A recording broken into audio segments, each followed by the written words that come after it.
लेकिन आप जो विरोध कर रहे हो राम मंदिर का, वो क्या राम जी की भक्ति के लिए विरोध कर रहे हो कि आपको भी वोट ही चाहिए? आपको लग रहा है ये भाजपा वाले सेंध मार देंगे हमारे वोट बैंक में, तो बेहतर यही है कि भाई इनका मंदिर ना बने, उद्घाटित ना हो, उसके बाद से इलेक्शन जब आ जाएगा तो हमारा जो शेयर है वो हमारे पास बचा रहेगा। यानी कि जो राम मंदिर का विरोध कर रहे हैं वो भी कहीं ना कहीं वोट बैंक के लिए ही विरोध कर रहे हैं, क्योंकि सरकता हुआ वोट बैंक उनको दिखाई दे रहा है।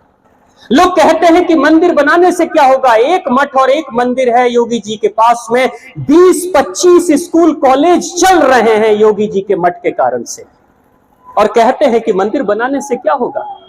एक हनुमान मंदिर पटना में है, एक हनुमान मंदिर पटना है जिसके कारण से अनेक हॉस्पिटल चल रहे हैं, उसमें जो दान चढ़ाते हैं आप, उस दान के कारण से अनेक मरीजों की चिकित्सा वहां हो रही है, तो हनुमान जी ही तो चिकित्सा कर रहे हैं ना। और लोग कहते हैं कि मंदिर बनाने से क्या होगा।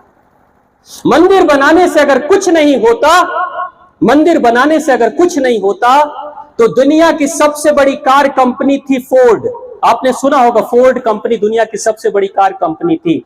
आज दुनिया की सबसे बड़ी कार कंपनी की हालत जब खराब होने लगी तो उसी फोर्ड का बेटा आज भारत के भगवान श्री कृष्ण का मंदिर इस्कॉन टेम्पल बनवा रहा है। सबसे बड़ा इन्वेस्टमेंट फोर्ड के मालिक के बेटे का लग रहा है। उसको मालूम है जहां मंदिर बनता है वहां अर्थव्यवस्था का चक्र बहुत तेजी से चलना शुरू हो जाता है।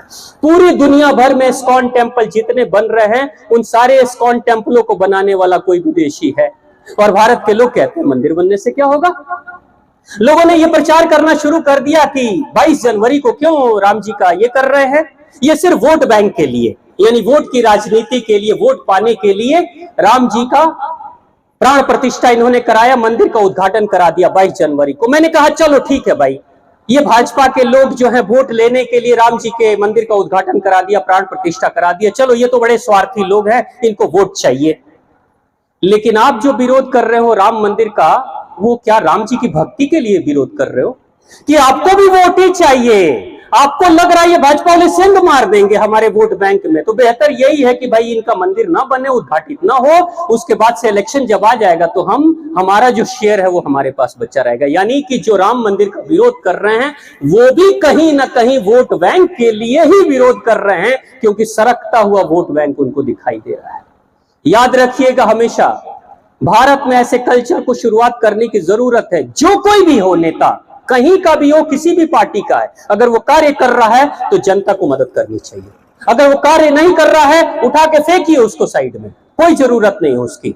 जो काम करेंगे, अगर ये लोग काम किए हैं, ये अपने सीने पे गोलियां खाए हैं राम जी के उस मंदिर के लिए, जो कार सेवक जो लोग मरे हैं, मेरा एक छोटा भाई, चचेरा भाई, मैं उसकी बात बताता हूं। उस समय वो गया था, बोला घर छोड़कर भाग गया, बोला राम जी का मंदिर जब तक बन नहीं जाएगा तब तक मैं लौटूंगा नहीं। आपको मालूम है जब गोली चली थी उस समय वो भी था।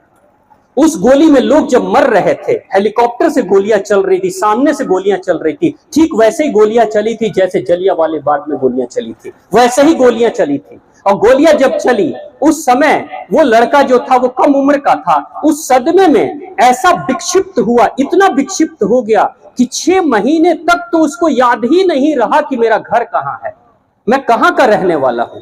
वो विक्षिप्त रहा, पागल की तरह रहा। उसके बाद 6 महीने के बाद उसको किसी ने देख लिया, पहचान लिया, तो पकड़ के वो उसको घर लाया गया।